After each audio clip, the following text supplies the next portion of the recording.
Welcome to exam सहपाठी। आज के इस वीडियो में हम सामान्य विज्ञान का अपना दूसरा प्रैक्टिस सेट करेंगे। इसका पहला प्रैक्टिस सेट आपको कल अपलोड किया जा चुका था, आप लोगों ने देखा होगा। आप लोग को अगर वीडियो पसंद आया करे तो आप लोग कमेंट करके बता दिया कीजिए, जो भी आपको अच्छा लगे या बुरा लगे, ठीक है। तो पहला क्वेश्चन है, निम्नलिखित में से किसका प्रयोग मोटर व हवाई जहाज़ों में ईंधन के रूप में किया जाता है। तो ईंधन के रूप में किसका प्रयोग करते हैं हम? इथाइल एल्कोहल का, ईथर का, आयोडोफार्म या फिर क्लोरोफार्म। तो इसका जो सही आंसर हो जाएगा वो हो जाएगा हमारा किसका? इथाइल एल्कोहल, ठीक है। तो इथाइल एल्कोहल जो है ये आपकी शराब जो नॉर्मली जो है ये आपके पेय पदार्थ के रूप में, मादक द्रव्य के रूप में भी इसका प्रयोग किया जाता है। और इसका प्रयोग जो है मोटर व हवाई जहाज़ों में ईंधन के रूप में भी किया जाने लगा है, ठीक है ना। स्टार्ट भी हो चुका है इसका प्रयोग, ठीक है।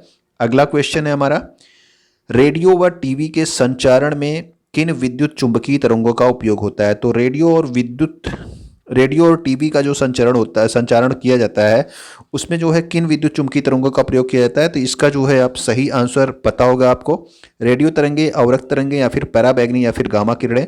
तो इसका जो सही आंसर हो जाएगा वो हो जाएगा आपका रेडियो वेव्स, ठीक है। तो रेडियो वेव्स ही होती हैं जिनसे जो है टीवी और रेडियो का जो है क्या किया जाता है, आपका संचरण किया जाता है, ठीक है। तो इसका जो सही आंसर हो गया वो हो गया रेडियो वेव्स। और इसमें जो है आपको याद रखना है एक और पॉइंट कि रेडियो वेव्स की जो है जो तरंग दैर्ध्य हैं ये सबसे लंबी होती हैं, ठीक है। और आपकी जो गामा किरणें होती हैं उसकी जो है सबसे छोटी होती हैं, ठीक। सबसे लंबी किसकी है? आपकी रेडियो वेव्स की तरंग दैर्ध्य की बात हो रही है, ठीक है ना। यानी कि आपका तरंग दैर्घ्य होता है ये। अगला है आपका रोजा हिबिस्कस किसका वैज्ञानिक नाम है? तो रोजा हिबिस्कस किसका वैज्ञानिक नाम है अगर आपसे पूछ लिया जाए? गाय का वैज्ञानिक नाम है, गुड़हल का, उल्लू का या फिर बंदर का? तो ये जो है काफ़ी पॉपुलर क्वेश्चन है, कई बार एग्जाम्स में पूछे भी गए हैं। तो ये आपका जो सही आंसर हो गया वो हो गया क्या? गुड़हल, ठीक है। तो रोजा हिबिस्कस किसका वैज्ञानिक नाम है? तो ये आपके गुड़हल का वैज्ञानिक नाम है, ठीक है। इसके अलावा जो है गाय का पूछा जाता है आपसे, तो गाय का आप याद रखेंगे, गाय का है आपका बॉस टॉरस, ठीक है। तो बॉस टॉरस जो है ये जो है आपके गाय का वैज्ञानिक नाम है, ठीक है। क्वेश्चन नंबर 4 है हमारा, वॉशिंग सोडा क्या होता है? तो वॉशिंग सोडा के बारे में आपको पिछले वीडियो में भी बताया गया था।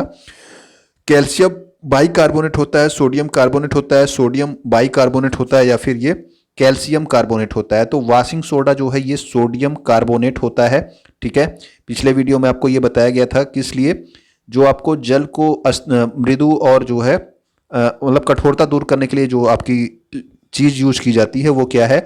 वो आपकी सोडियम कार्बोनेट ही है, ठीक है। इसका फार्मूला Na2CO3.10H2O होता है। कठोर जल को मृदु बनाने के लिए वॉशिंग सोडा यानी कि सोडियम कार्बोनेट को डाल करके उबाला जाता है। इससे अस्थाई और अस्थाई दोनों प्रकार की कठोरता दूर हो जाती है। तो एक प्रश्न आपसे ये भी पूछा जाता है कि जल की स्थायी कठोरता या फिर अस्थायी कठोरता दूर करने के लिए किसका प्रयोग करते हैं? तो वो हम करते हैं किसका? सोडियम कार्बोनेट का, ओके, सॉरी, सोडियम कार्बोनेट का। अगला क्वेश्चन है हमारा क्वेश्चन नंबर 5, दूध को दही के रूप में खट्टा करना किसका उदाहरण है? तो दूध को जो आपका दही बनाया जाता है वो आपको उस प्रक्रिया को क्या कहते हैं ये पूछा जा रहा है। तो ये प्रक्रिया भी कई बार एग्जाम में पूछी गई है। इसका जो है नाम क्या होता है? फर्मेंटेशन यानी कि किण्वन। तो दूध को दही के रूप में खट्टा करना ये आपका किण्वन कहलाता है, ठीक है। ये नाम आप याद रखना किण्वन का, ठीक है। और यह एक जैव रासायनिक क्रिया है, ठीक। अगला क्वेश्चन देखते हैं, क्वेश्चन नंबर 6। क्वेश्चन नंबर 6 है कि सिरके में निम्न में से कौन सा अम्ल पाया जाता है? ये भी आपका पॉपुलर क्वेश्चन है, कई बार क्वेश्चन ये पूछा जा चुका है। तो ये आपका होता है कौन सा अम्ल, ये आपको पता होना चाहिए। इसका जो सही आंसर है ये आपको डायरेक्ट बताया जा रहा है, क्या है? एसिटिक एसिड, ठीक है। एसिटिक एसिड जो है ये आपका क्या है? ये आपके सिरके में पाया जाता है, ओके। लैक्टिक एसिड आपको क्या किस में पाया जाता है? अगर आपको पता हो तो आप बताइएगा। लैक्टिक एसिड भी इंपॉर्टेंट है, आपका साइट्रिक एसिड भी और मैलिक एसिड भी। जिनमें से आपका साइट्रिक एसिड नींबू में, मैलिक एसिड आपका एप्पल यानी कि सेब में, लैक्टिक एसिड आप लोग कमेंट करके बताएंगे। विडाल परीक्षण किसके लिए किया जाता है? तो विडाल परीक्षण जो है ये किसके लिए होता है? ये आपको डायरेक्ट आप याद रखेंगे। विडाल परीक्षण होता है आपका टाइफाइड के लिए, ठीक है। तो विडाल परीक्षण जो है ये टाइफाइड के लिए होता है। अगला क्वेश्चन है हमारा, निम्नलिखित में से कौन सा नाइट्रोजनी उर्वरक नहीं है? तो नाइट्रोजनी उर्वरक इसमें से कौन सा नहीं है, यानी कि जिनमें नाइट्रोजन की मात्रा नहीं है उसके बारे में बताना है। अमोनियम सल्फेट, इसमें नाइट्रोजन पाया जाता है। कैल्शियम साइनामाइड, तो साइनामाइड में इसमें नाइट्रोजन पाया जाता है। यूरिया में जो है इसमें नाइट्रोजन का 46% होता है। ये तो एग्जाम में भी पूछा जाता है कि यूरिया में नाइट्रोजन कितने प्रतिशत होती है, तो 46% होती है। ये भी एक एग्जाम में क्वेश्चन पूछा जाता है। इसके अलावा जो आपका सुपर फास्फेट ऑफ लाइम है, ये है आपका सही आंसर है। इसी में जो है आपका क्या नहीं पाया जाता है, तो इसमें आपका नहीं पाया जाता है नाइट्रोजन, नहीं पाया जाता है, क्योंकि इसमें जो है ये फास्फोरस का उर्वरक है, ठीक है, फास्फेटिक उर्वरक है ये आपका। ओके, तो इसमें जो है आपका नाइट्रोजन की मात्रा नहीं पाई जाती है। और इसको जो है यानी कि सुपर फास्फेट ऑफ लाइम को हड्डियों को, जानवरों की जो हड्डियां होती हैं उसको पीस करके बनाया जाता है। ये भी आप याद रखेंगे, ठीक है। सुपर फास्फेट को जानवरों की हड्डियों को पीस करके बनाया जाता है। नेक्स्ट क्वेश्चन है, ध्वनि क्या है? तो ध्वनि किस प्रकार की तरंग है, ये आपको बताना है। कल इसको बताया गया था, आपको पता होना चाहिए। अनुदैर्ध्य तरंग है, अनुप्रस्थ तरंग है, रेडियो तरंग या फिर गामा तरंग है। तो ध्वनि जो है एक अनुदैर्ध्य तरंग है, ठीक है ना। मैकेनिकल वेव्स में आपका ये कौन सी तरंग है, तो ये आपकी अनुदैर्ध्य तरंग है, ठीक। तो यह अनुदैर्ध्य यांत्रिक तरंग बोल लीजिए, या क्योंकि मैकेनिकल वेव्स मैंने बोला तो इसलिए जो है यांत्रिक को मैकेनिकली बोला जाता है, ठीक है। तो यह एक जो है आपकी अनुदैर्ध्य यांत्रिक तरंग है। इसके अलावा आप याद रखेंगे क्या, इसकी आवृत्ति भी पूछी जाती है। आवृत्ति 20 हर्ट्ज से 20,000 हर्ट्ज के बीच होती है, ठीक है। ध्वनि की आवृत्ति 20 से 20,000 हर्ट्ज के बीच में होती है। और इसके अलावा जो आपका अगला क्वेश्चन पूछते हैं वो पूछते हैं कि इसकी जो है ध्वनि की चाल कहाँ पे सबसे अधिक होती है, तो ठोस में सबसे अधिक होती है, गैस में सबसे कम होती है, और निर्वात में ध्वनि की चाल कितनी होती है, 0 होती है। तो निर्वात में भी पूछी जाती है, ठोस में भी, गैस में भी, इन सब में पूछी जाती है, ठीक है। ये सारे क्वेश्चंस आपसे अलग अलग पूछे गए हैं। अगला क्वेश्चन है, किसी वर्णांध व्यक्ति को किस रंग को पहचानने में आपकी कठिनाई होती है? तो वर्णांध का मतलब जो है आपका जो कलर ब्लाइंड जो आपका बंदा है, यानी कलर ब्लाइंडनेस जिसको है, वो कौन सा रंग नहीं पहचान पाता, उसकी बात है। तो ये आपको पता होना चाहिए। ये आपका इसका जो सही आंसर हो गया वो है आपका हरा और लाल। तो ये हरे और लाल रंग को नहीं पहचान पाते जो आपके कलर ब्लाइंडेड पीपुल होते हैं, ठीक है। तो वर्णांधता किस तरह की बीमारी है, ये भी एग्जाम में पूछा जाता है। तो वर्णांधता आप याद रखना कि वर्णांधता एक जो है आनुवांशिक रोग है, ठीक है। वर्णांधता किस प्रकार का रोग है, तो वर्णांधता एक आनुवांशिक रोग है।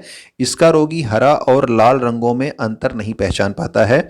और वर्णांधता एक यक्स क्रोमोसोम संबंधी रोग है। तो कितने जो है आपके क्रोमोसोम होते हैं, तो ये आप कमेंट करके बताना। कितने गुणसूत्र होते हैं मनुष्य में, एक आपका एक्स टाइप का होता है और एक वाई टाइप का होता है, ठीक है। तो गुणसूत्रों की संख्या आप लोग कमेंट करके बताइएगा कितने गुणसूत्र होते हैं।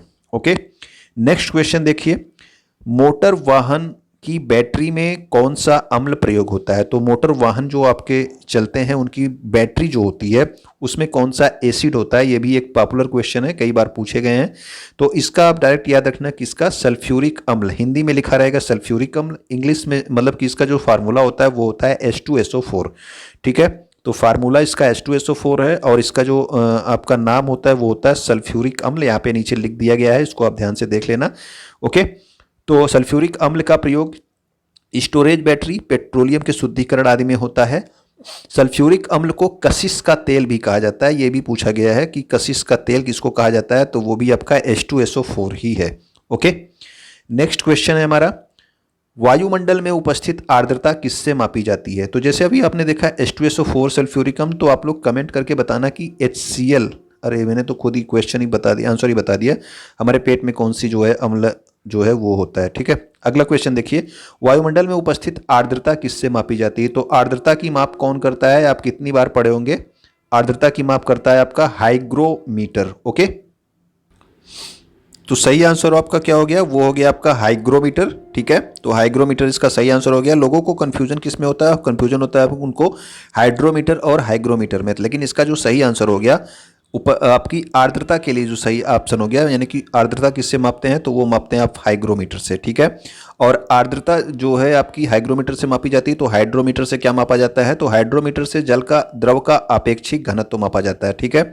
आपेक्षिक घनत्व मापने के लिए बोला जाएगा तो वो आपका हाइड्रोमीटर होगा, ठीक है। वायुमंडलीय दाब आप बैरोमीटर से मापते हैं। कितनी बार आपके जनरल साइंस में क्वेश्चन आपको मिला होगा एग्जाम में। थर्मामीटर से ताप का मापन किया जाता है, ठीक है। लेकिन हाइग्रोमीटर जो है ये आपकी वायुमंडल में उपस्थित आर्द्रता को मापता है, ठीक है।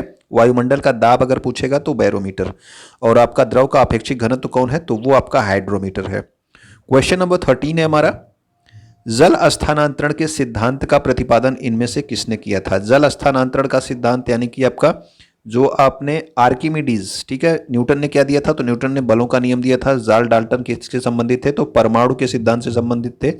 केपलर ने ग्रहों के जो है घूमने के संबंधी नियम दिया था। तो इसमें जो सही आंसर हो गया वो क्या हो गया, वो हो गया आपका आर्किमिडीज। ओके, तो आर्किमिडीज ने जो है आपका जल से संबंधित आपका नियम दिया था, जल के जो है स्थानांतरण से संबंधित। तो आर्किमिडीज का सिद्धांत आप लोगों ने पढ़ा होगा, ठीक है। जब किसी वस्तु को जल में डुबोया जाता है तो वो आंशिक रूप से या फिर इस तरह से आपका ये आपका सिद्धांत है। ओके, तो न्यूटन ने बल का नियम दिया, जॉन डाल्टन ने परमाणु सिद्धांत और केपलर ने क्या दिया है, ग्रहों का नियम। अगला क्वेश्चन देखते हैं, क्वेश्चन नंबर 14। निम्नलिखित में से कौन सी भौतिक राशि अन्य से भिन्न है। तो कौन सी भौतिक राशि अन्य से भिन्न है, कार्य, गतिज ऊर्जा, स्थितिज ऊर्जा, बल। तो इसमें जो है भिन्न का जो मतलब है ये किस हिसाब से है, तो ये है आपके किस तरह की ये राशि है, ठीक है। तो कार्य अदिश राशि है, गतिज ऊर्जा अदिश राशि है, स्थितिज ऊर्जा अदिश राशि है, जबकि आपकी सदिश राशि कौन सी है, तो ये आपकी बल जो है ये आपका सदिश राशि है। तो ये इसी के हिसाब से अलग है, ठीक है। बल एक सदिश राशि है, बाकी तीनों क्या हैं, अदिश राशियां हैं। तो ये आपका, ठीक है, तो ये राशियों के हिसाब से अंतर पूछा गया था। अगला क्वेश्चन है, नदी का बहता हुआ जल किस प्रकार का ऊर्जा संवहन करता है। तो यानी कि जो आपका नदी में जल बह रहा है, ठीक है, उसमें किस तरह की ऊर्जा है, गुरुत्वीय ऊर्जा है, स्थितिज ऊर्जा है, विद्युत ऊर्जा है, या फिर गतिज ऊर्जा है। उससे विद्युत बनाई जाती है, इसका मतलब ये नहीं कि उसमें विद्युत ऊर्जा है। जो आपका बहता हुआ जल यहाँ पे पूछा जा रहा है, ठीक है, तो बहता हुआ जल पूछा जा रहा है, तो इसमें कौन सी ऊर्जा है, तो इसमें है आपकी गतिज ऊर्जा। ओके, तो बहते हुए जल में कौन सी ऊर्जा है, गतिज ऊर्जा, क्योंकि किसी की गति के कारण अगर कार्य करने की क्षमता आ रही है तो उसे गतिज ऊर्जा कहते हैं, ठीक है। हाफ एम वी स्क्वायर इसका जो है फार्मूला होता है काइनेटिक एनर्जी यानी कि गतिज ऊर्जा का, ये भी आप याद रखना, half M V square. Okay, question number 16 है हमारा, इंसुलिन की खोज किसने की थी। ये भी कितनी बार पूछा गया एग्जाम में। इसका जो सही आंसर हो गया वो क्या होता है आपका, एफ बेंटिंग, ठीक है। तो एफ बेंटिंग जो होता है, इन्होंने किसकी खोज की थी, तो इंसुलिन की खोज की थी। इसके अलावा एक नाम इंपॉर्टेंट आपको दिख रहा होगा, अलेक्जेंडर फ्लेमिंग का। ये आप बताना ये किसके लिए फेमस है, ठीक है। अगर आपको पता हो तो आप कमेंट करके जरूर बताइएगा इसको, ठीक।